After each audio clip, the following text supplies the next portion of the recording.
vacancies, and let me tell you, the shower pressure to die for. Yeah, this is the set of the Bates Motel from Alfred Hitchcock's 1960 film Psycho.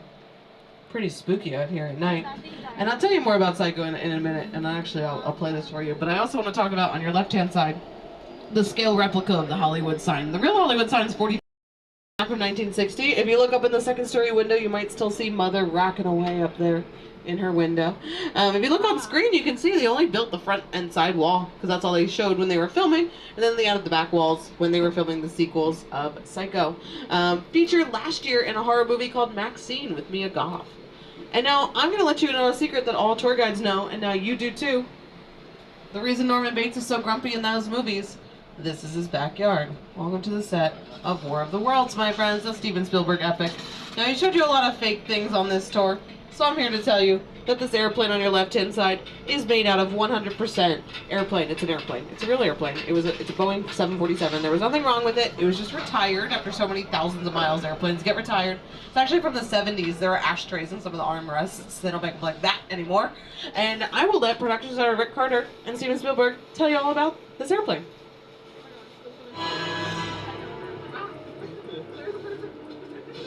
The airplane crash site set is a perfect example of a set that is all designed around and have your picture taken just like the kids in that old 90s movie Kid Sheriff. That's what this whole place is loosely based on. Remember that one? No? Glad. A little further down, you can see the brand new Star Lasso experience. Built to showcase an unbelievable new live show. It's not looking so live anymore. Anyway, behind this Hollywood fantasy of a gold rush frontier town lies a sinister secret. It is smack dab in the center of the UFO hotspot. Welcome to the world of the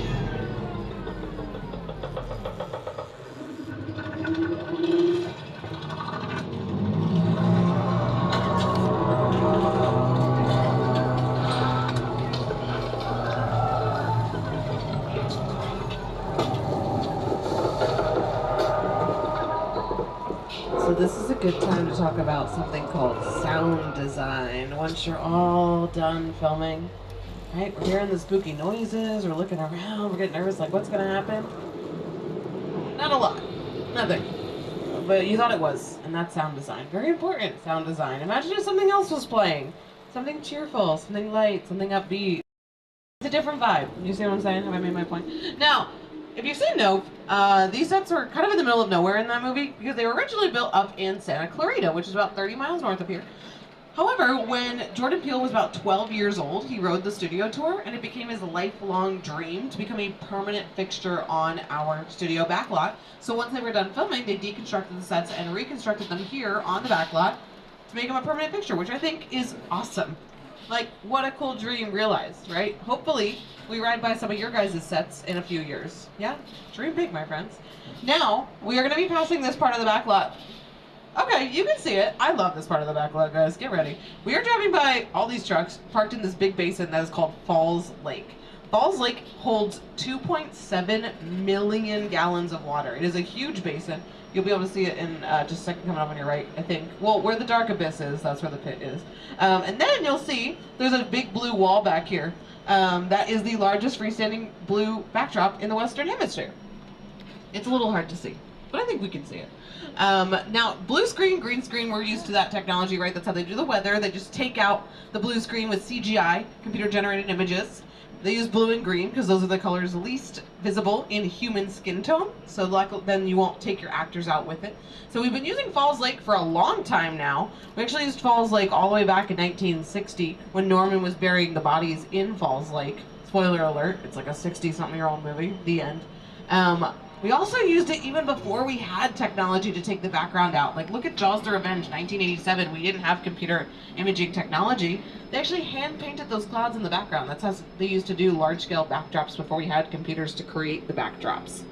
And then, of course, moving throughout time, we were able to add in some CGI effects to enhance the already practical effects that we can see in our movies here. And the big blue wall was also used for other large-scale water sequences. End of the Truman Show, when he sails into the big blue wall, that's the big blue wall that we saw over there. And now, like Truman, we're going to make like Truman and leave the world of imaginary, head back to the world of real life. That is our studio tour, my friends. I hope you all had a good time. Hopefully we've enhanced your movie-going experience, not ruined it. Hopefully you can watch movies with a new respect, right? Thinking all the way back to that empty soundstage that we saw in the production bungalows before we even get to filmmaking, and then the filmmaking itself and the editing process, putting it all together like Verna Fields did.